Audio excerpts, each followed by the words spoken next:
in my church, which was a Baptist church, I grew up in the Baptist church, the minister's daughter, Princella Sykes Milligan, quote, took up with me.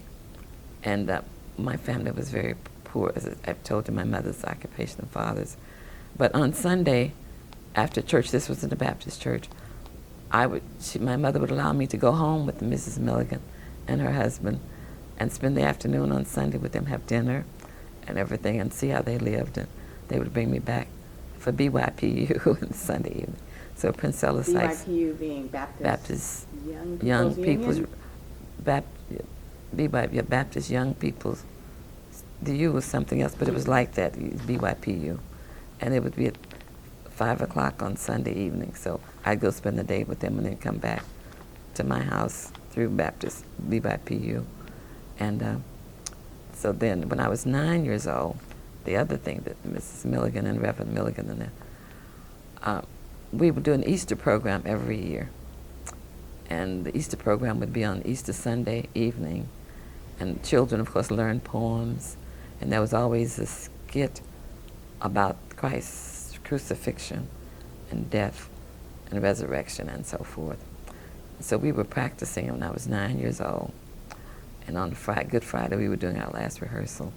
So I was Mary Magdalene, and there was another girl, one of the other Marys, and there was a boy who had the cross, and he was playing Jesus, and he was struggling with the cross, bring in.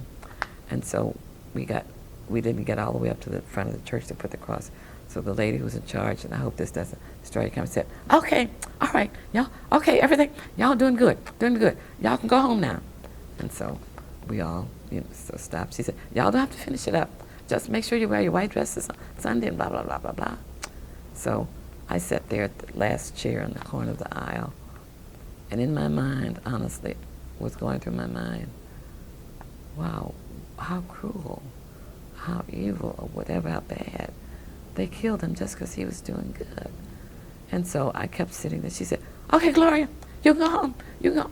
And I sat there, so she came over, she said, well, you did a good job. So I said to her, and she confirmed this later, did they just kill him because he was doing good? And she said, I do remember her eyes, and she said, well, yeah, I guess, yeah. So I said, well, I want to be like Jesus, so I want to be baptized Sunday. She said, oh, I don't know your mother don't come to this church. Don't nobody in your family come to this church, but you. So I don't know them. You can't say you want to be baptized. And I said, well, I live across the street. She said, well, I said, well, come on, you could go over and you could ask her. She's at home. So this lady said, she went over there with trepidation because neither my father nor mother really went to church. So they knocked on the door, and she said, well, Miss Randle, I'm Miss X, and we just finished practicing. Gloria's going to be in the Easter Sunday program. She said, my mother said, yes. So she said, well, she says she wants to be baptized. So my mother said, oh, you don't know about the baptism. And I stamped my foot. I do remember this to this day. I stamped my right foot 4 times. I said, I do know. I want to be like Jesus because he was doing good. She said, well, I guess so. So the lady said, you have to get 2 white dresses because she's got to be baptized down, and some towels and things. So Miss Milligan, I'm coming back to her now, she's the one who did my drying up and putting back in my white dress.